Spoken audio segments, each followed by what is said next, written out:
जी अस्सलाम वालेकुम। DSR आज के तीसरे और आखिरी लेक्चर का आगाज़ करते हैं जिसमें हम केस स्टडीज़ की प्रैक्टिस डिस्कस कर रहे थे। चैप्टर 1 से 9 तक हमने केस स्टडीज़ की टाइप्स डिस्कस कर ली थी, ऐसा ही है? रीडिंग करके आए आप? चलिए ओके। अगर 1 से 9 तक आपने रीडिंग कर लिए तो 10 से 18 भी आपके लिए आसान होगा क्योंकि आपने देखा है कि टेक्निक्स अमूमी तौर पे वो सेम रहती हैं लेकिन कंसेप्ट जो है वो चेंज हो जाता है, वो एप्लीकेशन कंसेप्ट के लिहाज से डिफरेंट हो जाती है। आज हम स्टार्ट करते हैं पहले चैप्टर 10 से। आइए जरा देखते हैं चैप्टर 10 में कौन सी टाइप की केस स्टडी वो हमसे पूछ सकता है। चैप्टर 10 में एक टाइप है एआई टाइप क्लासिफिकेशन। अच्छा, ये केस स्टडी में पढ़ते पढ़ते ना आपके रिप्रोडक्शन के कंसेप्ट जो है वो भी रिवाइज होंगे, ये आप देखेंगे, ठीक है? बहाने से उनको भी हम रिवाइज करते रहेंगे। एआई टाइप क्लासिफिकेशन चैप्टर 10 में मुझे बताइए, क्या एआई की डिफरेंट टाइप्स हमने कोई स्टडी की थी? एनालिटिकल, प्रेडिक्टिव और जनरेटिव। बिल्कुल। तो आपसे क्या कर सकता है, आप वहां पे गैस कीजिए, जानने की कोशिश कीजिए किस तरह की केस स्टडी आपसे टेस्ट करेगा। यहाँ पे वो आपसे कोई एआई मॉडल आपके सामने रखेगा और आपसे कहेगा बताइए इसकी टाइप कौन सी है, ठीक है? टाइप मैपिंग करवाएगा, जिसे हम क्या बोलते हैं, मैपिंग करवाएगा, मैचिंग करवाएगा। एक केस स्टडी ये हो गई। फिर इसके अलावा नेक्स्ट दूसरी टाइप ऑफ केस स्टडी क्या होगी? Custom model versus of the shelf decision scenario. अच्छा, ये हमने बहुत से कंसेप्ट्स में स्टडी किया हुआ है कि आपके पास ऑप्शन ये होती है कि आप एक रेडीमेड चीज भी एप्लीकेशन या सॉफ्टवेयर मार्केट से बाय कर सकते हैं, दूसरा कस्टमाइज खुद भी बना सकते हैं इन हाउस, ठीक है? इसी तरह बाज़ औक़ात ऐसा होता है कि हम क्लाउड बेस्ड एप्लीकेशन को प्रेफर करते हैं, बाज़ औक़ात हम जो है वो इन हाउस एप्लीकेशन डेवलप करते हैं। तो आपसे किसी कंपनी के बारे में इंफॉर्मेशन दे के आपसे ये डिसीजन करवा सकता है कि बताइए इसमें क्या बेहतर है, क्या क्लाउड बेस्ड एप्लीकेशन बेहतर है या इन हाउस डेवलपमेंट बेहतर है, क्या ऑफ द शेल्फ एप्लीकेशन बेहतर है या कि आप उसको जो है वो खुद डेवलप करे वो बेहतर है, ठीक है? तो ये डिसीजन आपसे करवा सकता है। सेकंड, चूंकि इस चैप्टर में हमने स्टडी किया था कस्टम मॉडल और ऑफ द शेल्फ एप्लीकेशंस के बारे में, तो आपसे डिसीजन करवा सकता है। आपको याद है ना दोनों में फर्क क्या होता है और किस सिचुएशन में कौन सी वाली बेहतर है ऑप्शन, ठीक है? अगर हमारे वर्क की नेचर ऐसी है जो स्टैंडर्डाइज नेचर का प्रोडक्ट है, वर्क है, ठीक है, वर्क फ्लो ऐसे हैं जो स्टैंडर्डाइज है, ज्यादा कस्टमाइजेशन नहीं है, ज्यादा प्राइवेसी नहीं है उसमें, तो फिर हम किस तरफ जाते हैं? हम ऑफ द शेल्फ ऑप्शंस की तरफ। तो second type of case study में वो हमसे पूछेगा ऑफ द शेल्फ और कस्टम मॉडल के दरमियान में कंपैरिजन करवाएगा, हमने उसको बताना होगा कि सिचुएशन में कौन सा बेहतर है। और third type of case study जो है, दो ही टाइप्स इसमें। आइए जरा थोड़ा डिटेल में स्टडी करते हैं। First type of case study chapter 10 में एआई टाइप क्लासिफिकेशन सिनेरियो, जो कि एआई की कितनी टाइप्स हमने चैप्टर 10 में स्टडी की? एनालिटिकल, प्रेडिक्टिव और generative AI. What may be given in exam? Short business scenario as usual देगा, डिस्क्राइबिंग सिस्टम आउटपुट, और फिर क्या? Task like reporting insight, forecast and or creating content. कुछ ना कुछ टास्क आपको बताएगा कि एआई का यूज इस कंपनी में ये हो रहा है, यानी कोई सिचुएशन बता दी उसने और फिर उसके बाद क्या बताया कि इस कंपनी में इस पर्पस के लिए एआई यूज हो रहा है। तो बताइए आपने फिर डिसाइड क्या करना है? उस यूज को सामने रखते हुए डिसाइड करना है कौन से टाइप ऑफ एआई है। एक्टिविटी को सामने रख के डिसाइड करना है कौन सा टाइप ऑफ एआई है। एक्टिविटी को मैच करना है किसके साथ? टाइप ऑफ एआई के साथ। कह रहा है what may B requirement, identify whether the system uses analytical, predictive और जनरेटिव एआई और जस्टिफाई बेस्ड ऑन आउटपुट। ये तो आपको पता चल ही गया है कि केस स्टडी जब भी आपने सॉल्व करनी है आपसे डिसीजन उसने मांगा होगा, लेकिन आपने सिर्फ डिसीजन नहीं देना कि ये ट्रू है, ये फॉल्स है, या ये कौन सी टाइप है, सिर्फ डिसीजन नहीं देना था, बल्कि क्या करना होता है? उसकी जस्टिफिकेशन भी देनी होती है, ठीक है? जो लॉ वाले स्टूडेंट्स हैं उनको तो पक्का है ना कि जब भी हर केस स्टडी का असूल है दुनिया की, क्या? डिसीजन भी दो, बेस्ड डिसीजन भी दो। लेकिन जिन स्टूडेंट्स ने लॉ नहीं पढ़ा हुआ उनके लिए बता रहा हूं कि जब कभी एग्जाम में किसी भी केस स्टडी का आपसे कोई डिसीजन करवाता है तो आपने डिसीजन के साथ उसकी रीजनिंग भी लाजमी लिखनी है। रीजनिंग भी, डिसीजन प्लस रीजनिंग या बेसिस, वो साथ में जरूर लिखनी है। प्रोसेस टू सॉल्व क्या है भाई? आपने बताना है कि ये पास्ट डाटा है या फॉरकास्ट फ्यूचर, फ्यूचर का डाटा है, फ्यूचर को प्रेडिक्ट किया जा रहा है कि फ्यूचर में क्या होगा, या कि कोई न्यू कंटेंट क्रिएट किया जा रहा है। कैसे डिसाइड करेंगे? अगर आप थोड़ा सा रिकॉल करें ना तो ये आपके टाइप से ही रिलेट करवा रहा है। अगर वो पास्ट का डाटा एनालाइज कर रहे हैं आप तो वो कौन से वाला टाइप है? Analytical AI. फ्यूचर है तो प्रेडिक्टिव एआई। और अगर कोई न्यू कंटेंट जनरेट हो रहा है तो जनरेटिव एआई। ठीक है, आजकल आपने टीवी पे, बल्कि पाकिस्तान में भी मैंने देखा कुछ टीवी कमर्शियल में एआई जनरेटेड एड्स चलाए जा रहे हैं। ठीक है, तो वो क्या यूज है, वो एआई का जनरेटिव यूज है, जनरेटिव एआई यूज किए जा रहे हैं। ठीक है, अगर एक बैंक ये देखता है कि भाई मैं देखूं कि पिछले हमारा जो महीना गुजरा है इसमें सारे ब्रांचेस का कंपैरिजन करके देखता है कौन सी ब्रांच मोस्ट प्रॉफिटेबल रही है, ये कौन सा एनालिटिकल। अगर वो देखे पास्ट ट्रेंड की बेस पे कि अगले क्वार्टर में हमारी, इस अगले सीजन में हमारी सेल क्या होगी, ताकि उस लिहाज से डिसाइड किया जा सके प्रोडक्शन क्या होनी है, ये कौन सा प्रेडिक्टिव है। ठीक है, तो ये तीनों टाइप्स हमने स्टडी किए। मुझे बताइए क्या अगर आपको कोई एक्टिविटी बता दी जाए आप उसकी बेस पे टाइप बता सकते हैं? बिल्कुल। और फिर आखिरी बात नहीं भूलनी, क्या बोला? हाँ, जस्टिफिकेशन। डन जी, कोई प्रॉब्लम इसमें? चलिए आइए, इस चैप्टर में जो दूसरी टाइप ऑफ केस स्टडी है, मैं इसको माफ, पता नहीं क्या हो सकता, custom model versus of the shelf decision. Custom model, of the shelf decision. Of the shelf क्या है भाई? मैंने एक सॉफ्टवेयर इंस्टॉल करना है, ईआरपी मॉडल ऑप्ट करना है, क्या करूं? मार्केट में रेडीमेड जो है इंस्टॉल कर, ये भी हो सकता है। और दूसरा क्या हो सकता है? कस्टमाइजेशन भी हो सकता है अपनी स्पेसिफिक नीड के मुताबिक।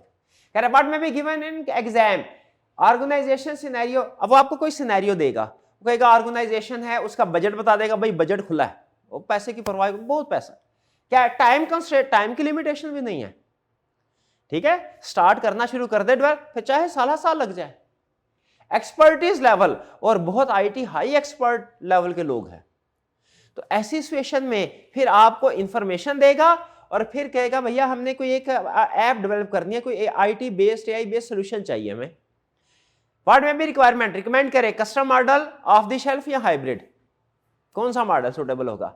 और जस्टिफाई करवाना है, सिर्फ डिसीजन नहीं देना बल्कि क्या करना है, उसे जस्टिफाई भी करना है। किस बेस पे जस्टिफाई करना है? वही जो उसने इंफॉर्मेशन दी होगी। ठीक है, यही अप्रोच में भी बता रहा है कि स्मॉल बजट हो और क्विक नीड, जल्दी इंप्लीमेंटेशन करनी है, स्मॉल बजट तो क्या करें? Of the shelf. और अगर यूनिक नीड है, स्पेसिफिक नीड है बिजनेस की, कस्टमाइज, हाई कंट्रोल हाई रखना है। मॉडरेट नीड है तो फिर क्या होगा?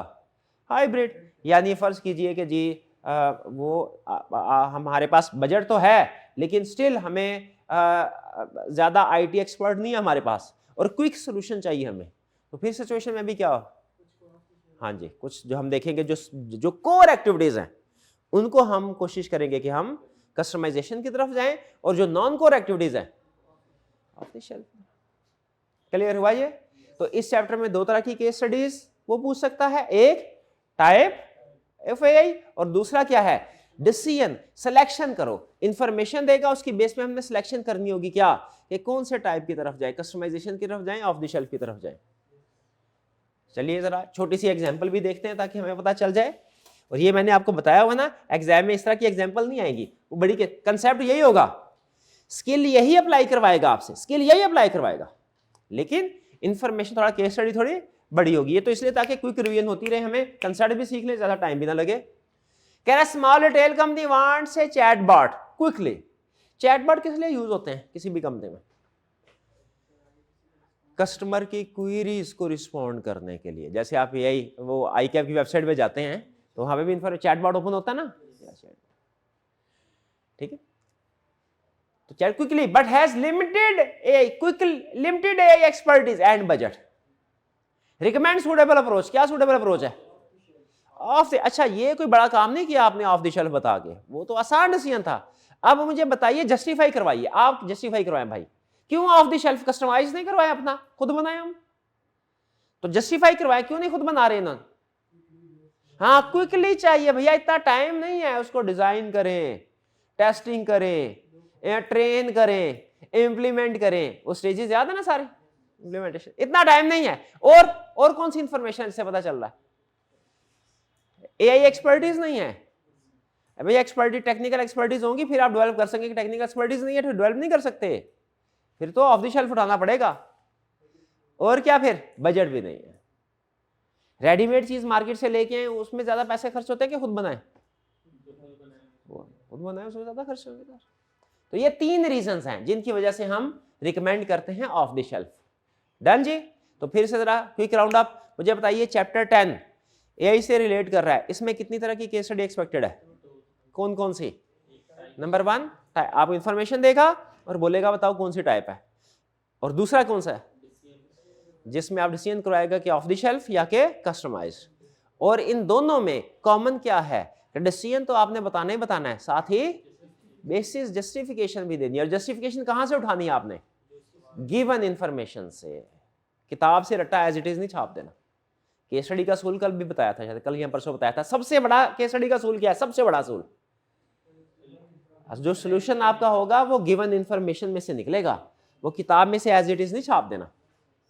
वैसे अगर उधर ना समझ आ रही हो तो फिर कुछ ना कुछ तो करना ही है ना, समझ गए, लेकिन कोशिश यही करेंगे गिवन इंफॉर्मेशन के मुताबिक होते हैं। डन जी।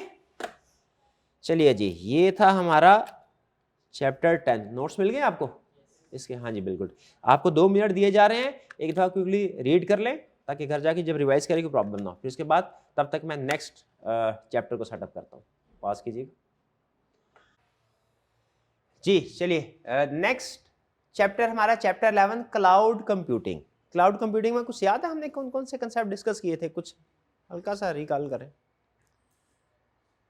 कुछ कंसेप्ट क्लाउड कंप्यूटिंग, चैलेंजेस होते थे, बेनिफिट्स होते थे, वो कोई IAS PAS, हाँ आसपास आसपास, अच्छा चले, अच्छा आसपास सास, चले जी। अब वो कंसेप्ट्स थे। आइए जरा देखते हैं इस चैप्टर में वो किस तरह की केस स्टडी हमसे पूछता है। पहली type 1 case study, model identification scenario, यानी आपने ये देखना है कि कौन सी सर्विस यहां पे जिक्र कर रहा है वो। अगेन वही मैपिंग, ठीक है, मैपिंग। या तो वो आपसे ये भी पूछ सकता है कि किसी कंपनी की इंफॉर्मेशन देगा और आपसे पूछेगा बताए इसके लिए कौन से वाला मॉडल सूटेबल है, ठीक है, ठीक है, इंफ्रास्ट्रक्चर एज ए सर्विस या के प्लेटफॉर्म एज ए सर्विस या के सॉफ्टवेयर एज ए सर्विस। या फिर आपको कोई इंफॉर्मेशन देगा और कहेगा बताओ ये मॉडल कौन सा यूज हो रहा है। तो ये मॉडल सर्विस या डिप्लॉयमेंट मॉडल रिकॉग्निशन। पहली टाइप ऑफ केस स्टडी क्या होगी? आपको गिवन इंफॉर्मेशन बताएगा और आपसे क्या पूछेगा, बताओ ये किस सर्विस मॉडल की तरफ इशारा हो रहा है, ठीक है। Second type of case study, model selection and justification. कह रहा है पहले तो मैंने आपको इंफॉर्मेशन दी थी और कहा था बताओ कौन सा मॉडल यहां पे यूजर है, अब मैं आपको प्रॉब्लम बताऊंगा, मशवरा आपने देना होगा। देखिए दोनों में फर्क है, ठीक है, दोनों में फर्क है। एक चीज क्या है कि मैं आपसे कहूं भैया मेरे पास एक ऐसा मॉडल है जिसमें हमें कुछ भी नहीं करना पड़ता, हमने एक सॉफ्टवेयर वेंडर के साथ सब्सक्रिप्शन ली है, हम उसकी वेबसाइट पे जाते हैं, इंफ्रास्ट्रक्चर सारा उसका होता है, ठीक है, hardware deployment tools, testing tools उसके, हम सॉफ्टवेयर बनाते हैं और उसी की वेबसाइट पे डिप्लॉय कर देते हैं। ना हमें हार्डवेयर की टेंशन, ना हमें सॉफ्टवेयर की टेंशन, ठीक है, टेस्टिंग वगैरह भी सारी उसी की साइड पे हो जाती है। तो ये कौन सा मॉडल होगा? सॉफ्टवेयर एज ए सर्विस, ठीक है। अच्छा, और अगर मैं आपसे ये कहूं भाई ऐसा है कि हमारी ऑर्गेनाइजेशन है उसमें हार्डवेयर मौजूद है हमारे पास, ठीक है, और हमारे पास टेक्निकल टीम भी मौजूद है, ठीक है, हमें तो सिर्फ ऐसा है कि एक हमें वेबसाइट पे डिप्लॉय करना है, हमने सिर्फ एक मॉडल, ठीक है, हम बनाएंगे खुद ही इन हाउस और क्या करेंगे, तो ये है इंफॉर्मेशन दी और आपसे पूछ रहा हूं मशवरा। क्या जैसे होता है ना, एक है पहेली, एक केस स्टडी क्या हो सकती है कि मैं इंफॉर्मेशन दे के आपसे कहूं जरा बुझो कौन सा मॉडल है, और एक दूसरी मिलती जुलती केस स्टडी क्या है कि मैं आपको अपनी प्रॉब्लम बताऊं और आपसे कहूं मुझे बताइए कौन सा मॉडल इस्तेमाल करना चाहिए। ये नहीं कौन सा मॉडल, इशारा दे के, एक केस स्टडी क्या है, इशारा दे के पूछूंगा बताओ कौन सा मॉडल है, दूसरी केस स्टडी क्या है, प्रॉब्लम बता के आपसे पूछूंगा कौन सा मॉडल अडॉप्ट करना चाहिए, है मिलता जुलता।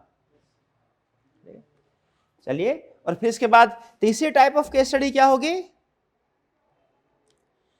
Model selection and justification. आपने उसको सेलेक्ट करना है और जस्टिफिकेशन देनी है, सजेस्ट मिटिगेशन। एक मिनट आ रहे हैं, नहीं, ये मेरा ख्याल है ये कॉपी, ये हेडिंग इसकी गलत टाइप हो गई है। टाइप 3 केस, टाइप 3 केस की हेडिंग चेंज कर लीजिए, इसमें लिख लीजिए issues and suggestions. Issues model type 3 case study लिख लीजिए इश्यूज एंड सजेशंस, यानी वो हमसे इश्यूज बताएगा हमारे एग्जिस्टिंग सिस्टम में, पूछेगा आपसे इंफॉर्मेशन देके क्या है, और फिर आपसे सजेशंस मांगेगा। ये हेडिंग जो है ना कॉपी पेस्ट हो गई है, इसको मैं ठीक कर देता हूँ ताकि जब हम ऑनलाइन वाले स्टूडेंट के साथ नोट शेयर करें उसमें ये रिपीट ना हो। प्रॉब्लम समझ रहे हैं? ये आपकी टिपिकल केस स्टडी है। टिपिकल केस स्टडी कौन सी वाली है? जिसमें आपको किसी सिस्टम के बारे में इंफॉर्मेशन देता है और आपसे क्या कहता है, इसमें प्रॉब्लम बताओ, सॉल्यूशन बताओ। लेकिन इस चैप्टर में चूंकि क्लाउड कंप्यूटिंग वाला चैप्टर है, टाइप टेक्निक वही है, क्या इश्यूज बताओ, सॉल्यूशन बताओ, लेकिन सारे का सारा फोकस किसके ऊपर होगा, उसका क्लाउड कंप्यूटिंग के ऊपर। तो ये तीसरी टाइप ऑफ केस स्टडी वही, क्या पहली वाली कौन सी थी, पहली और दूसरी मैप करो, इंफॉर्मेशन से मैप करो कौन सा मॉडल है जिसकी बात हो रही है। अब ये कौन सी केस स्टडी है, इश्यूज बताओ और उनका सॉल्यूशन बताओ। लेकिन इस तरह की केस स्टडी तो हम पहले भी कर चुके हैं। इसमें फर्क क्या होगा, फर्क ये होगा कि इसमें सारा फोकस क्लाउड कंप्यूटिंग कंसेप्ट्स पे होगा। Next type 4, risk challenges diagnosis plus control scenario, cloud based. ठीक है, इसमें भी वो मिलता जुलता हमसे वही बात पूछेगा कि भैया कुछ प्रॉब्लम्स है और उनका सॉल्यूशन बताओ। इसका मतलब है इसके जो 1 और 2 केस स्टडी है वो एक जैसी है, उसको बल्कि एक कर ले, सिंगल कर ले। 1 और 2 मिलती जुलती है। वो कैसे मिलती जुलती है, आपको इंफॉर्मेशन देके आपसे क्या पूछ रहा है, बताओ कौन सा कंसेप्ट है। और 3 और 4 भी एक जैसी है, कैसे, वो आपको कंपनी के बारे में इंफॉर्मेशन देगा और कहेगा इसकी जो क्लाउड प्रैक्टिसेस हैं उनमें डेफिशिएंसीज आइडेंटिफाई करें और सजेस्ट कीजिए बेस्ट प्रैक्टिस क्या होगी। डन जी। आइए अब जरा देखते हैं, इसको डिटेल में स्टडी करते हैं। सबसे पहला मॉडल आइडेंटिफिकेशन सिनेरियो क्या होगा जी, वो बिजनेस केस हमें देगा कोई ना कोई जिसमें क्लाउड यूजेज होगा। क्लाउड यूजेज को अंडरलाइन करें, ठीक है, क्योंकि फोकस उसका ये क्लाउड वाली चैप्टर ना। फिर आपने देखना है क्लूज कुछ सर्च करने हैं, क्या, full control over operating system, fully manage software. कह रहा है इस तरह के अल्फाज उसने यूज किए होंगे जो आपने ढूंढने हैं, जिससे आपको इंडिकेशन मिलेगी कौन सी टाइप है। ठीक है, टाइप ढूंढनी है ना आपने, क्लाउड की कौन सी टाइप है, कौन सा मॉडल है। तो वो कह रहा है ये इन अल्फाज से indication, full control over operating system, fully manage software, shared with multiple user, dedicated infrastructure. इस इंफॉर्मेशन में आपने फिर इससे अंदाजा लगाना है, क्या अंदाजा लगाना है कि कौन से वाला सर्विस मॉडल है और डिप्लॉयमेंट मॉडल कौन सा है। क्लाउड का सर्विस मॉडल क्या है, वो क्या कहते हैं आप, हाँ, आसपास सास, ठीक है, वो service model. Infrastructure as a service, platform as a service, software, वो सर्विस। और फिर डिप्लॉयमेंट मॉडल बताओ, डिप्लॉयमेंट मॉडल कौन सा, पब्लिक है, प्राइवेट है, हाइब्रिड है या कम्युनिटी है। अप्रोच टू सॉल्व क्या है, आपने फीचर्स देखने हैं। अगर आपको इन कंसेप्ट्स के फीचर याद है ना तो ये केस स्टडी आप चुटकियों में निपटा देंगे। कैसे, आपने फीचर मैच करना है कि किस फीचर की बात कर रहा है वो उसमें। ठीक है, आइए जरा कुछ एग्जांपल देखते हैं।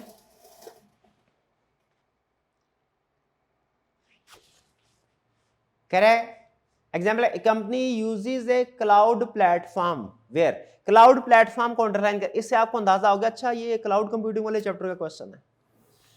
It installs its own operating system and application.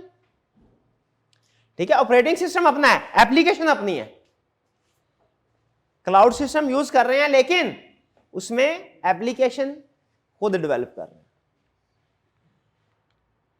The provider manages physical server only, provider का सिर्फ इतना काम है, क्या करे, फिजिकल सर्विस। फिजिकल सर्वर का मतलब इंफ्रास्ट्रक्चर मैनेज कर। Identify the cloud model and justify, बताएं कौन सा मॉडल है, इंफ्रास्ट्रक्चर एज ए सर्विस। ठीक है, फिर उसकी रीजनिंग भी बतानी है, क्यों, कंपनी ऑपरेटिंग सिस्टम को कंट्रोल करता है, एप्लीकेशन और ऑपरेटिंग सिस्टम किसका है? कंपनी का। अगर यही ऑपरेटिंग सिस्टम एप्लीकेशन जो है, डिप्लॉयमेंट टूल्स, ये हमें वेंडर प्रोवाइड कर रहा होता, फिर कौन? फिर software service provide manage infrastructure only. चलिए नेक्स्ट। तो इस एग्जांपल से हमने क्या सीखा कि अगर हमें वो किसी भी मॉडल के बारे में इंफॉर्मेशन दे, हम उस इंफॉर्मेशन से अंदाजा लगा सकते हैं कि सर्विस मॉडल कौन सा है या डिप्लॉयमेंट मॉडल कौन सा है। डन। दूसरी केस स्टडी भी लगभग इसी तरह की है।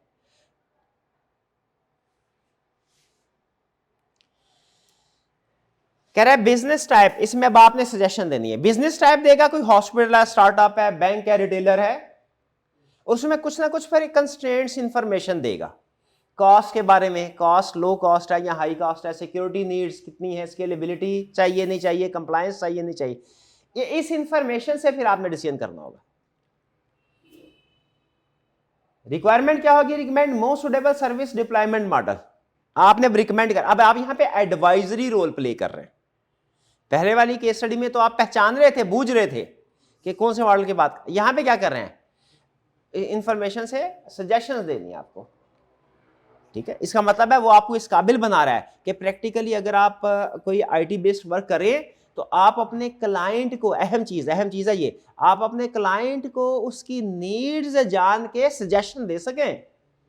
जिस तरह डॉक्टर के पास उसके क्लाइंट आते हैं ना, उन्हें नहीं पता उनके लिए कौन सी प्रोडक्ट सूटेबल है, ऐसा ही है कि वो खुद बताते हैं सर जी हमें ये दवाई दे, नहीं बताते, डॉक्टर बताता है। उसी तरह हम जो है अगर फर्स्ट कीजिए आईटी फील्ड में वर्क कर रहे हैं तो बाज़ औक़ात क्लाइंट हमें सिर्फ अपनी नीड्स बताएगा, उसके लिए कौन सा मॉडल सूटेबल है ये किसने बताना है? क्लाइंट ने नहीं, हमने। ये स्किल इस केस स्टडी में वो आपसे क्रिएट करवा रहा है।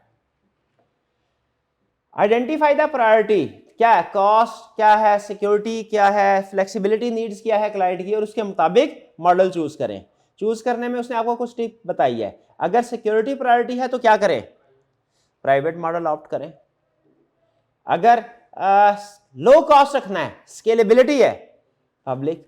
अगर मिक्स नीड्स है, यानी कुछ ऐसे एप्लीकेशंस हैं या कुछ ऐसे उसके सेगमेंट्स हैं जिनके लिए हाई सिक्योरिटी नीड्स है और कुछ के लिए लो सिक्योरिटी नीड्स हैं, तो फिर हम हाइब्रिड की तरफ भी जा सकते हैं।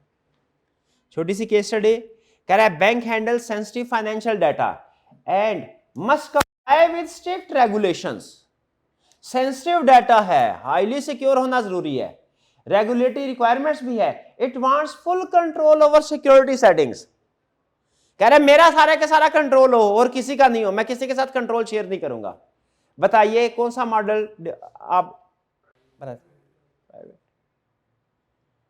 ठीक है? किस लिए? क्योंकि इसमें डेडिकेटेड इंफ्रास्ट्रक्चर होगा, सिक्योरिटी लेवल हाई है, किसी के साथ शेयरिंग नहीं होगी, आप अपनी मर्जी के मुताबिक कंट्रोल्स की टेस्टिंग सेटिंग डिसाइड कर सकते हैं क्या होगा। क्लियर? तो बताइए क्लाउड कंप्यूटिंग में अभी तक हमने जो केसेस पढ़े हैं इसमें कौन से केस स्टडी हमसे पूछ सकता है? नंबर 1 इंफॉर्मेशन देके कहेगा बताओ कौन सी सर्विस है या डिप्लॉयमेंट मॉडल कौन सा है। सर्विस में और डिप्लॉयमेंट मॉडल में फर्क है। कौन सा डिप्लॉयमेंट मॉडल या सर्विस है? या हमें इंफॉर्मेशन देके पूछेगा बताओ इस क्लाइंट के लिए सूटेबल कौन सा है, तो वो डिसीजन किस बेसिस पे करेंगे हम? उसकी सिक्योरिटी नीड्स क्या, कंट्रोल कितना रखना चाहते हैं। नेक्स्ट अगली केस स्टडी 3rd, इश्यूज वाली। शाबाश। What may be given in exam? Cloud adoption situation, cloud वाली सिचुएशन होगी। क्लाउड केस स्टडी में क्लाउड के लफ्ज आने से आपको पता चल जाएगा ये क्लाउड कंप्यूटिंग वाला कंसेप्ट इसमें इन्वॉल्व होना है। इश्यूज लाइक आउटेज, फिर कोई ना कुछ इश्यूज होंगे। आउटेज का मतलब क्या है? सर्विस अवेलेबल नहीं है, not available. Rising bills, cost बढ़ रही है। डिपेंडेंसी ऑन वन प्रोवाइडर, एक ही क्लाउड प्रोवाइडर से सर्विसेज ले रहे हैं। हालांकि जो बड़े बड़े क्लाउड प्रोवाइडर्स हैं ना वो नॉर्मली 99.9% उनका अप टाइम होता है, यानी वो अवेलेबल होते हैं। लेकिन बाज़ औक़ात कुछ छोटे वेंडर्स होते हैं, छोटे क्लाउड सर्विस प्रोवाइडर्स होते हैं, उनमें डाउन टाइम हो सकता है ज्यादा हो। डाउन टाइम अप टाइम का फर्क पता है ना? सिस्टम बंद हो जाता है, वो डाउन टाइम होगा। डिपेंडेंसी ऑन वन प्रोवाइडर और डाटा ब्रीचेस, या कुछ डाटा ब्रीच होंगे। व्हाट में भी रिक्वायरमेंट, आपने रिस्क आइडेंटिफाई करने हैं और कुछ ना कुछ सजेशंस देनी है। ठीक है, बाकी ये टाइप ऑफ केस स्टडी वही जो पहले हम डिस्कस कर चुके हैं कई दफा इस तरह की केस स्टडी। क्या हम इस तरह की केस स्टडी पहले कर चुके हैं कि इंफॉर्मेशन होगी, उसमें से रिस्क आइडेंटिफाई करना होगा, उसके कॉन्सिक्वेंस बताने होंगे और सजेशन देनी होगी। तो फिर इसमें और उनमें फर्क क्या है? कंसेप्ट का, टेक्निक वही, कंसेप्ट अलग। शाबाश। मेमोरी टिप कुछ आपको क्विक रिकॉल करवा रहा है कि अगर आपने जो चैप्टर में पढ़ा था भूल गए हो तो आपको जल्दी से याद आ जाए। इसको मेमोरी टिप बोलते हैं। इस केस स्टडी को सॉल्व करने के लिए जो किताब का कंसेप्ट रेलिवेंट है उसकी क्विक रिवीजन ये यहां पे है। सिक्योरिटी, कैसे सिक्योरिटी इनहैंस करेंगे? एन्क्रिप्शन के जरिए से, एक्सेस कंट्रोल के जरिए। वेंडर लॉक इन का मसला है, यानी एक ही वेंडर है उसके साथ एग्रीमेंट करके फंस गए, आप क्या करें? मल्टीपल मुक्ति हासिल, कैसे मुक्ति हासिल करें? Multi cloud strategies. Cost issue है तो क्या करें? एकदम से हजारों डॉलर बिल आ गया, मॉनिटर करें यूजर्स को, क्योंकि क्लाउड में आपको पता है एक प्रॉब्लम होती है, क्या? जितना यूज उतना बिल। ठीक है, जैसे अगर आपका मोबाइल का पैकेज जब तक है तब तक तो कोई प्रॉब्लम नहीं है, जैसे मोबाइल का पैकेज खत्म हुआ फिर क्या शुरू हो जाता है सिस्टम? जितना यूज उतने पैसे डिडक्ट, पता ही नहीं चलता फिर है। 10 मिनट के अंदर अंदर बैलेंस चाहे 500 क्यों ना हो, जीरो हो जाता है। तो यूजेज मॉनिटरिंग की जरूरत है। डाउन टाइम अगर है तो क्या करें? बैकअप करें डाटा का, fail over system, alternate system. अगर आपने ऑलरेडी पहले से मल्टी क्लाउड स्ट्रेटजी को ऑप्ट किया हुआ है, एक वक्त में 2 क्लाउड सर्विस प्रोवाइडर से सर्विसेज हासिल कर रहे हैं, एक का डाउन टाइम आया, दूसरे पे शिफ्ट आसानी से हो सकते हैं। डन जी। ये केस स्टडी अच्छे के साथ लिख लें, इंपॉर्टेंट। अब अगर समझ आया कंसेप्ट तो जरा फिर बताइए, मसला बताइए, हल बताइए। कह रहा है company stores all it's data with one cloud provider. मसला यहां से निकला कि नहीं निकला? किस लफ्ज से पता चला प्रॉब्लम है? One cloud provider. तो इसमें कॉन्सिक्वेंस क्या हो सकता है, क्या प्रॉब्लम है? हाँ बिल्कुल, अगर उसका डाउन टाइम आ सकता है, सिस्टम डाउन हो सकता है, सर्वर क्रैश कर सकता है उसका, तो हमारी सर्विसेज भी सस्पेंड हो जाएंगी। रिसेंटली सर्विस आउटेज वही हुआ, stopped operation for 5 hours, identify risk and suggest mitigation. ठीक है, बड़ी एग्जाम में बड़ी केस स्टडी आएगी, उसमें सिर्फ एक रिस्क नहीं होगा और दूसरे रिस्क भी होंगे, उसमें कास्ट इशू भी आ सकता है, वेंडर लॉक इन इशू भी आ सकता है। लेकिन यहां पे मकसद क्या है? आपको टाइप के साथ फेमिलियर करवाना कि इस तरह की टाइप आएगी। जब आप एक मसले को ढूंढ सकते हैं तो उसका मतलब अगर दूसरा मसला हो तो उसको भी तो ढूंढ सकते हैं। तो हमने कम वक्त में मैक्सिमम कवरेज करने के लिए केस स्टडी को शॉर्ट रखा है, ताकि आप जो स्ट्रेटजी है उस केस स्टडी को सॉल्व करने की उसके साथ कंफर्टेबल हो सके। तो रिस्क क्या है? डाउन टाइम है जी रिस्क। और एक और रिस्क भी है, वेंडर लॉक इन। वेंडर लॉक इन की कोई इंफॉर्मेशन वैसे, हाँ वेंडर लॉक इन उसने, हाँ सिंगल वेंडर है तो एक तरह से ये वीकनेस, ये भी वीकनेस होता है। हाँ जी बिल्कुल। तो डाउन टाइम का रिस्क है, डाउन टाइम का रिस्क तो उसने क्लियरली बता दिया, यहां से क्लियरली पता चलता है डाउन टाइम का रिस्क। वेंडर लॉक इन वाला रिस्क क्लियरली पता नहीं चल रहा, लेकिन यहां पे जो चूंकि वन क्लाउड प्रोवाइडर उसने बोला वन क्लाउड है, तो उसका मतलब है शायद वो उसी के साथ उसका एग्रीमेंट है, उसी एक क्लाउड सर्विस प्रोवाइडर से सर्विस हासिल कर रहा है, फंस गया है शायद। तो हम उसको सजेशन देंगे कि आप एक तो ये बैकअप सिस्टम अपना रखें कोई ना कोई, और फिर अदर सर्विस प्रोवाइडर के साथ भी एग्रीमेंट करें। डन। इश्यूज आए क्लाउड कंप्यूटिंग के हवाले से, उनका हल बता दिया। ओके, पहली और दूसरी केस स्टडी फिर से बताए कौन सी थी। ये बार बार सवाल मैं इसलिए पूछता हूं, आप शायद थोड़ा इरिटेट हो रहे होंगे, लेकिन इसलिए कि आपके जहन में बैठ जाए। ठीक है, क्लाउड कंप्यूटिंग में पहले 2 टाइप्स ऑफ केस स्टडी किससे रिलेट करती थी? इंफॉर्मेशन होती थी, हमने उसको मैच करना होता था कंसेप्ट के साथ। और ये तीसरी केस स्टडी किससे रिलेट करती है? वही क्लासिक टाइप हमारी, इश्यूज हैं, कॉन्सिक्वेंस बताने हैं, सोल्यूशन बताना है इसका। देखते हैं fourth type of case study कौन सी है। कह रहे रिस्क या challenges diagnosis plus control scenario. अब देखें, अब हेडिंग से आपको पता चल गया होगा कौन सी टाइप ऑफ केस स्टडी है। गैस करें कौन सी? रिस्क ढूंढने होंगे और फिर उनका कोई ना कोई इलाज, कंट्रोल बताना होगा। कह रहा है what may be given situation, short cloud based situation, कोई कंपनी है वो यूज कर रही होगी कोई भी सिस्टम, ठीक है, उसने सर्विस टाइप बता दिया है या डिप्लॉयमेंट मॉडल टाइप कोई भी बता देगा, क्लाउड कंप्यूटिंग यूज हो रही है। 2 से 4 विजिबल सिम्टम, मसले मसाइल आए जाए, 2 से 4 केस स्टडी के अंदर होंगे मसले मसाइल। जैसे क्या? डाटा ब्रीच हो सकता है, डाटा ब्रीच का मतलब क्या है, हमारा कॉन्फिडेंशियल डाटा लीक हो। आपको पता है वो जो इनअप्रोप्रिएट सेटिंग होती है जब क्लाउड में, जब आप अपने डाटा को अपलोड करते हैं, यूज करते हैं, तो उसकी सेटिंग होती है। क्लाउड कंप्यूटिंग में एक फायदा है क्या, आप अपने डाटा को दुनिया के किसी भी दूसरे पर्सन के साथ शेयर कर सकते हैं। आपके लैपटॉप में जो डाटा उसको दुनिया के किसी पर्सन के साथ शेयर कर सकते हैं, वो जिसके पास लैपटॉप है वही है, वरना आपको ईमेल करनी पड़ेगी फिर शेयर कर सकते हैं। एज इट इज आपकी हार्ड ड्राइव पे डाटा वो नहीं शेयर होता, क्लाउड वाला डाटा शेयर हो जाता है, लेकिन उसकी सेटिंग करनी पड़ती है क्या, कि सिर्फ उसको शेयर हो जिसको हम लिंक भेजे, या कि सबको शेयर हो। अगर गलती से क्लिक कर दिया एनीवन कैन व्यू, तो हमारी कॉन्फिडेंशियल इंफॉर्मेशन सारी दुनिया के पास है। Down time, slow access, rising monthly bill, vendor lock in, weak internet, compliance concern, कह रहे हैं इनमें से कोई ना कोई 2-4 मसले आपके क्लाउड सिस्टम में मौजूद होंगे, वो जिक्र करेगा। व्हाट मे बी रिक्वायरमेंट, आपने इन इश्यूज को आइडेंटिफाई करना है और 2-3 सोल्यूशन बता देने हैं, ठीक है। हर मसले का कम से कम एक कंट्रोल तो लाजमी बताना है, अगर एक से ज्यादा बता सके तो क्या ही बात है। अप्रोच क्या होगी, रीड सिम्टम्स, सिम्टम्स को रीड करें, map each symptom to known cloud challenge, ठीक है, देखिए इसमें क्या गड़बड़ है और उसकी वजह से क्या नुकसान हो सकता है, फिर इसके बाद आपने कंट्रोल बताना है। यानी 3 स्टेप, गड़बड़ ढूंढो, कॉन्सिक्वेंस बताओ, सॉल्यूशन बताओ, ठीक है। फिर इसके बाद उसने क्विक रिकॉल के लिए आपको बताया है क्या, क्या क्योंकि ब्रीच या अनऑथराइज्ड एक्सेस है केस स्टडी के अंदर, तो क्या करो, सिक्योरिटी इनहैंस करो, कैसे, multi factor authentication, encryption, access controls. Service stop हो गई है तो क्या करो, अभी पिछली केस स्टडी में किया था, सर्विस स्टॉप हो जाए तो क्या करो, अवेलेबिलिटी को इंश्योर करो, डाउन टाइम रिड्यूस करो। कैसे डाउन टाइम रिड्यूस करें, बैकअप के जरिए से, और क्या है, ये सर्विस लेवल एग्रीमेंट के जरिए से, और ये डीआर, ये था हमारा एब्रीविएशन थी इसकी, डाउन टाइम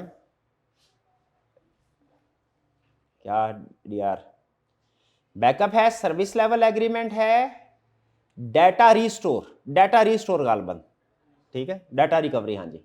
बैकअप करें, यानी बैकअप का मतलब क्या, ताकि जब कभी डिजास्टर हो आप उसको रिस्टोर कर सके, बैकअप करें, डिजास्टर को रिस्टोर करें। और service level agreement, service level agreement क्या है, आप अपने अदर वेंडर्स के साथ या आईटी एक्सपर्ट के साथ एग्रीमेंट करें, सर जब कभी प्रॉब्लम आई तो आप हमें आके सपोर्ट प्रोवाइड करेंगे, जैसे होता है ना सेल एंड सर्विस, तो ये सर्विस प्रोवाइड करेंगे। सर्विस लेवल एग्रीमेंट का मतलब, गाड़ी बेच तो दी सर्विस प्रोवाइडर वाले ने, क्लाउड प्रोवाइडर वाले ने गाड़ी बेच तो दी हमें, जैसे फॉर एग्जांपल, अब पीरियडिकली अगर उसमें कुछ हमें प्रॉब्लम आती है तो सर्विस लेवल एग्रीमेंट अलग से होता है, या आप उसी क्लाउड प्रोवाइडर से भी कर सकते हैं सर्विस लेवल एग्रीमेंट, या अदर पार्टी से भी कर सकते हैं। जैसे गाड़ी निकलवाई, उसी कंपनी के सर्विस सेंटर से भी आप उसकी रिपेयरिंग करवा सकते हैं, अदर से भी करवा सकते हैं, आपकी मर्जी। Can not switch provider easily, वही वेंडर लॉग इन, क्या करें, ठीक है, स्टैंडर्डाइज रखे प्रैक्टिस को, पोर्टेबिलिटी, एग्जिट प्लान, यानी आपने एग्रीमेंट करते हुए ऐसे क्लॉजेस को ऐड करना है कि जिससे जब आप चाहे उस एग्रीमेंट को खत्म करके दूसरे वेंडर्स को शिफ्ट कर सकें। इसमें प्रैक्टिकली एक प्रॉब्लम होती है, वेंडर्स ये कहते हैं ठीक है सर आप शिफ्ट करना चाहते ना, अगर आपने किसी के साथ एग्रीमेंट किया, 1.5 साल बाद आपने कहा नहीं नहीं अच्छा नहीं कोई एक्सपीरियंस रहा, शिफ्ट करें, कहेंगे ठीक है हम शिफ्ट करें, कोई प्रॉब्लम नहीं, आपने जहाँ जाना चले जाएं, जो आपका डाटा है वो हम नहीं प्रोवाइड करेंगे आपको, वो हमारे पास ही रहेगा। अब बताइए आप फंस गए ना, ठीक है। जैसे आपने देखा है कि वकील, एक प्रॉब्लम था खुदा ना खास्ता, वकील को हायर किया, 4-5 पेशी हुई, आपने कहा नहीं ये वकील थका हुआ है, आपने से कहा भाई वकील चेंज करना है, देखा ठीक है चेंज कर लें, डॉक्यूमेंट्स मैं नहीं दूंगा, डॉक्यूमेंट्स मेरे पास हैं, वो होती है लॉक इन सिचुएशन। हाँ, फिर इसके लिए क्या करना पड़ता है, बैकअप क्रिएट करें आप अपने पास भी इसकी कॉपी साथ साथ। बिल जंप्स, बिल जंप्स का मतलब क्या, बहुत ज्यादा बिल आना शुरू हो गए। ये बिल कब आते हैं आपको याद है, वो उसने बोला था कि क्लाउड का एक फायदा है यूजेज, यानी जितना यूज करेंगे उतना ही बिल आएगा, लेकिन इसका एक नुकसान भी है कि यूजेज को अगर मॉनिटर ना करें तो ज्यादा कॉस्ट भी हाई हो जाती है उसकी वजह से, तो कॉस्ट मैनेजमेंट के लिए फिर उसका हल क्या, मॉनिटरिंग रखें, बजट्स दें हर एक अपने, जैसे बाज़ औक़ात ऐसा होता है आपने इंटरनेट सर्विस प्रोवाइडर से स्पीड ले ली, बड़ी कोटा ले लिया कि सर 200 GB का डाटा होगा, लेकिन अगर एम्प्लॉयज़ की मॉनिटरिंग नहीं की, उनको आपने एलोकेट नहीं किया कोटा, तो क्या होगा, रात को मूवी डाउनलोड कर लेंगे हाई क्वालिटी के ऊपर, सुबह आके देख रहे होंगे, और कम क्या होगा, पैसे ज़ाया। ये कह रहा है इसको कंट्रोल करने के लिए क्या करें, यूजेज की मॉनिटरिंग करनी है, बजट्स असाइन करने हैं, ठीक है। ऑर्गेनाइजेशन के अंदर जो डिफरेंट क्लाउड कंप्यूटिंग सर्विसेज होती हैं वो हर एक को एलोकेट की जाती हैं कि आप कितना उस सर्विस को यूज कर सकते हैं, और डिफरेंट सेटिंग्स होती हैं उनके जरिए से।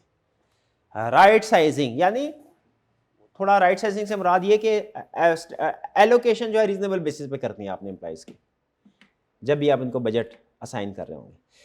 तो ये है हमारी केस स्टडी। अब मॉडल केस स्टडी कह रहा है mid size counting firm moved client files to a public cloud storage services. अच्छा फैसला है कि बुरा फैसला है, यहां तक रुक के बताइए, मजीद कोई इंफॉर्मेशन नहीं। अच्छा फैसला है क्लाउड कंप्यूटिंग, ठीक है, बज़ाहिर अच्छा फैसला है यहां तक। वैसे ये डिपेंड करता है कि वो किस सेंसिटिव नेचर का जो डाटा इनके पास। After 2 months an employee account was hacked and some files were viewed। एक एम्प्लॉय का अकाउंट हैक हो गया और जिस बंदे ने हैक किया उसने उस एम्प्लॉय की कॉन्फिडेंशियल इंफॉर्मेशन थी उसने व्यू कर लिया, उसने देखा कि हमने अपने डिफरेंट क्लाइंट्स के साथ किन टर्म्स एंड कंडीशन पे एग्रीमेंट किए। कंपेटिटर ये इंफॉर्मेशन को चोरी करके फिर अपने पर्पस के लिए इस्तेमाल कर सकते हैं। वो हम हमारे कस्टमर्स को अप्रोच करके कहेंगे सर हम यही सर्विस कम कास्ट में आपको प्रोवाइड करते हैं, हमारे पास आ जाए। तो बताइए ये नुकसान की बात है कि नहीं। एम्प्लॉय का अकाउंट हैक हुआ और कुछ फाइल्स को व्यू किया, फाइल को डिस्ट्रॉय नहीं किया, व्यू कर लिया। ये भी last week cloud service was unavailable for 4 hours stopping staff work. ये मुझे पता नहीं क्यों लग रहा है ये वाला पॉइंट तो जरूर पूछेगा इस दफा केस स्टडी के अंदर, गट फीलिंग है, वैसे ही लाजमी नहीं है लेकिन। Monthly cloud bill increase unexpectedly due to extra storage and downloads. मसले समझ आ गए आपको। आइडेंटिफाई क्लाउड चैलेंजेस और कंट्रोल्स बताएं। पहले में बताया चैलेंज क्या है, मसला क्या है। अनऑथोराइज्ड पर्सन ने एक्सेस कर लिया, इसका मतलब आपका एक्सेस कंट्रोल्स वीक है। सॉल्यूशन बताएं, एक्सेस कंट्रोल्स कैसे बढ़ाएं। एक्सेस कंट्रोल्स हाँ इंक्रिप्शन करें, इंक्रिप्शन से पहले मल्टी फैक्टर ऑथेंटिकेशन को ऑन करें, लॉग मेंटेन करें, और लॉग मेंटेन करें तो उसकी फाइल व्यू करते हैं। यूजेज को व्यू करने के लिए जो डैशबोर्ड होता है सीएम टूल्स यूज करते हैं, याद है आपको CM tools. Next, last week the cloud service was unavailable for 4 hours। क्या प्रॉब्लम है, डाउन टाइम, ऑपरेशन डिस्टर्बेंस। हल क्या है, बैकअप और अल्टरनेट वेंडर्स अवेलेबिलिटी, उनके साथ अरेंजमेंट कीजिए, सर्विस लेवल एग्रीमेंट है। The monthly cloud bill increase unexpectedly, cost management issues, cost increase हो गया। इशू क्या है, सडन इंक्रीज इन कॉस्ट। हल क्या है, यूजेज मॉनिटर किया जाए। जी ये थे हमारे क्लाउड कंप्यूटिंग के हवाले से case study. Quick round up, मुझे बताइए क्लाउड कंप्यूटिंग चैप्टर 11, इसमें वैसे 4 तरह की केस स्टडी एग्जाम्पल दी है, लेकिन अगर आप इसका एनालिसिस करें तो बड़ी 2 तरह की केस स्टडीज है। पहली केस स्टडी कौन सी है, जिसमें वो कोई इंफॉर्मेशन देगा, हमने गैस करना होगा किस मॉडल की बात कर रहा है। इंफॉर्मेशन को मॉडल की बेस पे मॉडल डिसाइड करना होगा हमने कौन सा।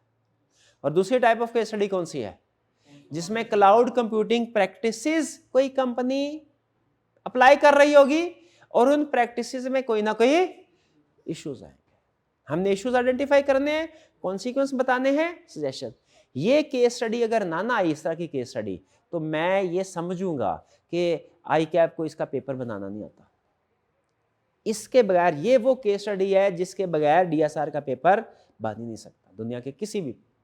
जैसे होता ना अकाउंटिंग में बाज़ औक़ात, भाई कोई ऐसा अकाउंटिंग दुनिया के, चाहे सीए हो, चाहे आईकॉम बीकॉम हो, चाहे एमबीए हो, चाहे एसीसी, कहीं पे भी हो, अकाउंटिंग का कोई भी पेपर हो किसी भी बोर्ड का, जब तक वो हमसे इनकम स्टेटमेंट किसी ना किसी क्वेश्चन में इनकम स्टेटमेंट बैलेंस शीट नहीं बनाता ना, हम कहते हैं पेपर कंप्लीट नहीं हुआ। उसी तरह ये DSR का जो पेपर है, जब तक वो ऐसी केस स्टडी नहीं बनाएगा जिसमें इश्यूज होंगे, आपने उन इश्यूज को आइडेंटिफाई करके कॉन्सिक्वेंसेस बताने हैं और फिर सोल्यूशन बताना है, उसके बगैर DSR का पेपर कंप्लीट नहीं है। डन जी। क्लाउड कंप्यूटिंग की 2 तरह की केस स्टडी डन। चलिए, आपको 5 मिनट का टाइम दिया जा रहा है, क्विकली रीड कर लीजिए, ठीक है। कोई क्वेश्चन है तो पूछ लीजिएगा, फिर उसके बाद आगे चलेंगे। पास कीजिएगा जी। चलिए, उम्मीद है रीडिंग कर ली होगी आपने। कोई क्वेश्चन पूछना चाहते हैं तो पूछ लीजिए। Major type of case study आपके जहन में है इस चैप्टर में क्या? चलिए आगे चलते हैं। Next chapter 12, blockchain and fintech.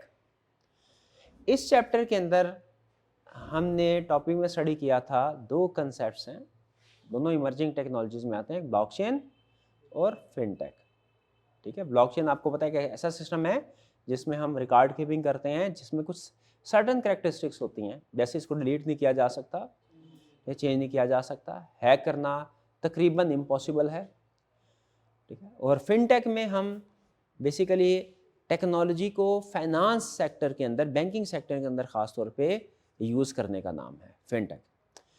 इस चैप्टर में 2 तरह के क्वेश्चंस के स्टडी के पॉइंट ऑफ व्यू से एक्सपेक्टेड है। एक, वो कोई ना कोई कंसेप्ट आपसे पूछ सकता है, ठीक। इसमें इस चैप्टर में चूंकि छोटे छोटे कंसेप्ट, टेक्निकल कंसेप्ट जो हैं वो काफ़ी है, जैसे हैशिंग का कंसेप्ट फॉर एग्जांपल, माइनिंग का कंसेप्ट है, ठीक है। और प्रूफ वैलिडेशन के लिए 2 टेक्निक्स है ब्लॉकचेन में जो यूज़ होती हैं, ठीक है, प्रूफ ऑफ वर्क और प्रूफ ऑफ स्टेक। तो ये कुछ टर्म्स आपसे पूछ सकता है, या तो सिंपल कहेगा इन टर्म को डिफाइन कर दें, वो रटे वाला सवाल होगा, या केस स्टडी के पॉइंट ऑफ व्यू से आपको खुद वो कोई प्रैक्टिस बता के आपसे पूछ सकता है, बताओ ये कौन सी वाली टेक्निक इसमें यूज हो रही है। एक क्वेश्चन ये है, यानी आपसे कोई प्रैक्टिस बता के पूछेगा, बताओ ये कौन सा, डिफाइन करो ये कौन सी, इस प्रैक्टिस का नाम क्या है। ये case study comparatively less important है। दूसरी जो केस स्टडी है वो आपसे पूछ सकता है वैसे ही जैसे वो उसने हमसे पूछा था, इंफॉर्मेशन दे के हमें किसी कंपनी के बारे में हमसे पूछ रहा था, बताओ इसमें सजेशन दीजिए कौन से वाला मॉडल अप्रोप्रिएट है। तो आपको किसी कंपनी बिजनेस के बारे में इंफॉर्मेशन देके आपसे पूछ सकता है कि बताइए, जैसे था डिफरेंट टाइप्स ऑफ मॉडल थे, हमने पढ़े थे, डिफरेंट टाइप्स ऑफ सर्विसेज थी, तो यहाँ पे डिफरेंट टाइप्स ऑफ ब्लॉकचेन है। तो आपसे पूछ सकता है बताओ इस सिचुएशन में कौन सा टाइप ऑफ ब्लॉकचेन रेलिवेंट है। तो वो दूसरी type of case study comparatively ज्यादा अहम है। तो ब्लॉकचेन एंड फिनटेक में क्या कर सकता है, एक वो आपको इंफॉर्मेशन देके पूछ सकता है इस इंफॉर्मेशन में कौन सा कंसेप्ट यूज हो रहा है, और दूसरा किसी बिजनेस के बारे में इंफॉर्मेशन देके आपसे पूछ सकता है बताइए इसके लिए कौन से वाली ब्लॉकचेन टेक्नोलॉजी रेलिवेंट है, सुटेबल है। आइए जरा देखते हैं, कह रहा है what may be given in situation. पहला concept identification from scenario, name the correct concept या टेक्नोलॉजी। जो टेक्नोलॉजी यूज हो रही है आपने बताना है इस सिचुएशन में कौन सी टेक्नोलॉजी यूज हो रही है।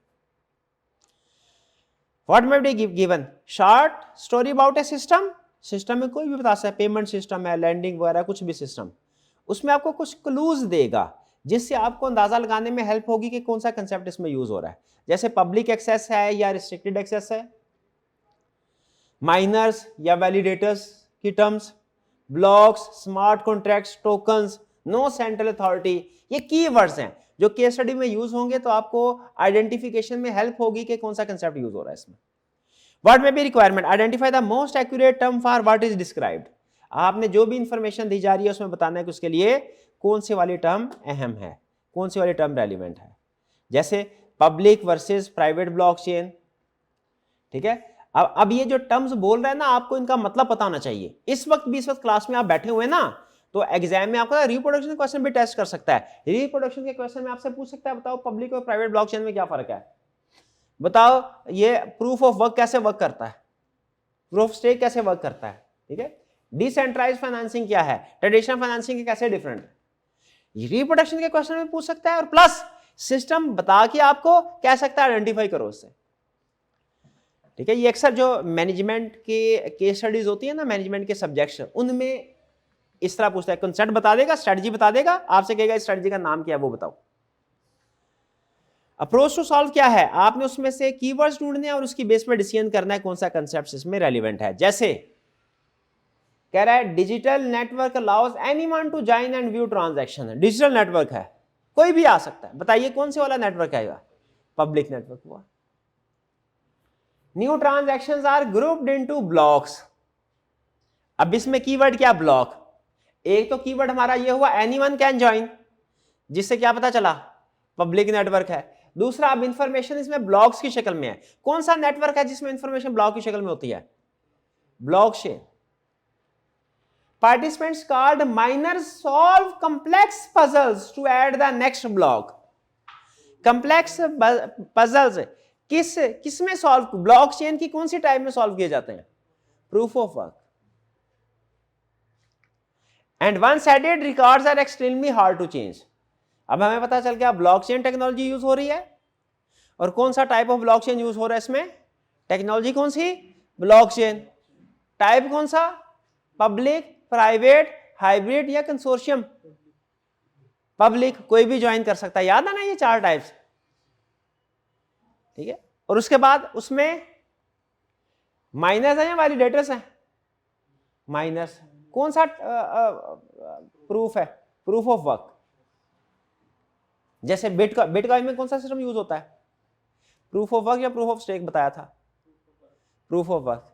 और प्रूफ ऑफ स्टेक किस में से यूज होता है, एथेरियम में। टाइप पब्लिक ब्लॉकचेन है, और कंसेंसस मेथड कौन सा है, प्रूफ ऑफ वर्क। जैसे माइनर्स हैं जो पजल सॉल्व करते हैं। ये ब्लॉकचेन का सिस्टम याद है ना, मुझे आपको शक्ल देख के लग रहा है कि जैसे कुछ भूल गए हो। ब्लॉकचेन टेक्नोलॉजी नहीं याद, ओके ओके। चलिए, बहरहाल इन अल्फाज से आपको क्लैरिफाई हो गया, डिसीजन तक पहुंचते हैं। तो इसका मतलब केस स्टडी में हमने इन अल्फाज के ऊपर फोकस करना। डन। ये तो हो गया एक कंसेप्ट सिंपल। ये case study comparatively less important है। नेक्स्ट केस स्टडी जो है उसमें वो क्या करेगा, बेस्ट ऑप्शन है, बात choose the most suitable option, वही डिसीजन कर। अब आपका एडवाइजरी रोल आ गया, ठीक है। वही कंसेप्ट में हमने पढ़ा था ना, आजकल अकाउंटेंट्स का रोल जो है वो एडवाइजरी रोल है, अपडेट हो गया रोल हमारा। अब हमने सिर्फ ये नहीं बताना होता कि क्या हुआ, आगे क्या करना चाहिए, ये भी बताना होता है। बिजनेस ने 2+ 2-4 ऑप्शंस होंगी, ठीक है। बिजनेस की नीड आपको बताएगा, 2-4 ऑप्शन बताएगा, और कुछ ना कुछ ऐसी इंफॉर्मेशन बताएगा जिसकी बेस पे आपने उस ऑप्शन को सेलेक्ट करना है।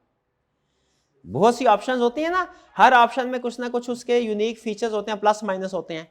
तो आपको एडिशनल इंफॉर्मेशन देगा, इस इंफॉर्मेशन की बेस पे आपने डिसाइड करना है कि मैंने गिवन इंफॉर्मेशन में से ऑप्शन में से कौन सी ऑप्शन को शूट करूं, सेलेक्ट करूं, चूज करूं। सेलेक्ट द बेस्ट ऑप्शन भी बताएं, और ये भी बताएं कि कैसे आपने जस्टिफाई करवाएं। Convert the case into decision tree. जैसे जो इशू, जो इंफॉर्मेशन क्वेश्चन में दी है ना, ये इंफॉर्मेशन, इस इंफॉर्मेशन को सामने रखते हुए डिसाइड करें कौन सी वाली ऑप्शन बेहतरीन है। चलते हैं आगे एग्जैक्ट क्वेश्चन की तरफ। क्या है, group of 6 banks wants a shared ledger to settle inter bank payment. अच्छा, शेयर्ड लेजर को अंडरलाइन करें। शेयर्ड लेजर से आपके जहन में ब्लॉकचेन आ रहा है, blockchain technology, distributed ledger system हमने नाम पढ़ा था उधर टर्म। कह रहे 6 बैंक्स हैं जो शेयर्ड लेजर हासिल करना चाहते हैं। शेयर्ड लेजर से मेरे जहन में क्या आया, ब्लॉकचेन। 6 बैंक से क्या जहन में आया, consortium. Types of blockchain, they want only approved banks to participate. वो चाहते हैं सिर्फ वही बैंक पार्टिसिपेट करे जो हमारे ग्रुप में है, जो अप्रूव्ड है, बाकी और ना करे। इसका मतलब ये पब्लिक नहीं है कि हर कोई आगे ज्वाइन कर ले, ये प्राइवेट भी नहीं है कि सिर्फ एक बैंक के लिए हो, ठीक है। Consortium 6 banks. अच्छा, कंसोर्शियम में और हाइब्रिड में क्या फर्क होता है? अगर एक ही बैंक हो, अपना कुछ इंफॉर्मेशन, कुछ लेजर, कुछ रिकॉर्डिंग सिस्टम उसका प्राइवेट है, और कुछ उसने किसी पब्लिक ब्लॉकचेन पे मेंटेन कर रहा है, वो हाइब्रिड होता। हाइब्रिड में कंपनी एक ही होती है, डाटा की डिवीजन की होती है। कंसोर्शियम में क्या होता है, मल्टीपल कंपनी एक ही डाटाबेस को यूज कर रहे हैं। फास्ट प्रोसेसिंग है, ठीक है, और लो एनर्जी यूज है, लो एनर्जी। कह रहा है बताइए कौन कौन। पब्लिक ब्लॉकचेन ऑप्शन यूज कर लें, पब्लिक ब्लॉकचेन यूज करें? नहीं, वो तो ऑप्शन, अब ये उसने ऑप्शन आपको क्वेश्चन में बताई हुई है। क्या ये उसने बिजनेस नीड बता दी आपको? सजेस्ट करें पब्लिक ब्लॉकचेन वर्क करेगा यहां पे? क्यों नहीं वर्क करेगा? शाबाश। कंसोर्शियम ब्लॉकचेन वर्क यूज करेगा? ये चल, क्योंकि कंसोर्शियम बनाया। अच्छा बताइए, इसमें जो लो एनर्जी यूज कर रहा है, तो आप प्रूफ ऑफ वर्क को रिकमेंड करते हैं कि प्रूफ ऑफ स्टेक को? प्रूफ ऑफ स्टेक को। प्रूफ ऑफ वर्क में जो कि कम्प्लेक्स पजल सॉल्व करने होता है, तो उसमें जो एनर्जी कंज्यूम होती है ना, कंप्यूटेशनल पावर, वो प्रूफ ऑफ स्टेक में उसके 1% से भी कम एनर्जी यूज होती है। Fully private single bank database, ये ठीक है? हाँ बिल्कुल, और वो डिफरेंट जो माइनर्स होते हैं वही पजल सॉल्व करते हैं, उसके बदले में उन्हें क्या मिलते हैं? छोटे, हाँ जी, बिटकॉइंस मिलते हैं, स्मॉल क्वांटिटी रिम्यूनरेशन के तौर पे। कह रहा है बेस्ट क्या है? Consortium blockchain with validator based consensus. फिर आगे उसकी रीजन बता रहा है, रीजन वही जो आपने बताया, रीजन 2 ही बता दे काफी है। क्या? पहली चीज, कंसोर्शियम किस लिए? 6 बैंक्स है, और दूसरा प्रूफ ऑफ स्टेक किस लिए? Low energy use. बस खत्म, डन जी। तो इसमें इस चैप्टर में ब्लॉकचेन और फिनटेक वाले चैप्टर में उसने क्या टेस्टिंग की? हमारी डिफरेंट कंसेप्ट्स का नॉलेज टेस्ट किया, और फिर हमने सजेशंस पूछी हमसे कि गिवन सिचुएशन में कौन सी वाली ऑप्शन बेहतर है। नीड्स की बेस पे हमने डिसाइड कर लिया। कुछ समझ आ रहा है आपको? अच्छा, केस स्टडी, इतने चैप्टर्स की मल्टीपल केस स्टडी मिक्स तो नहीं ना हो रही? शाबाश। एंड पे ना आखिरी दिन आपने कोशिश करनी है कि सिर्फ हेडिंग और जो जो एग्जांपल्स है मॉडल के, सिर्फ ये पढ़ लें, ये दरमियान वाली चीजें ना पढ़े। आखिरी दिन जब आप रिवीजन करेंगे, सिर्फ हेडिंग और ये मॉडल के सॉल्यूशंस का पढ़ लें, ये काफी है इंशाल्लाह। आपकी केस स्टडी की अच्छी प्रिपरेशन करवा देगा, उम्मीद है। चलिए, इसके अलावा कोई third type of case study तो नहीं है? चलिए, यहाँ पे अब आपको फिर 3 मिनट की ब्रेक दी जा रही है, तसल्ली से पढ़ लीजिए। खासतौर पे जो क्वेश्चंस हैं वो जरूर रीड कर लीजिएगा, समझ आती है तो ओके, नहीं समझ आती तो क्वेश्चन पूछ लीजिएगा। पास कीजिए।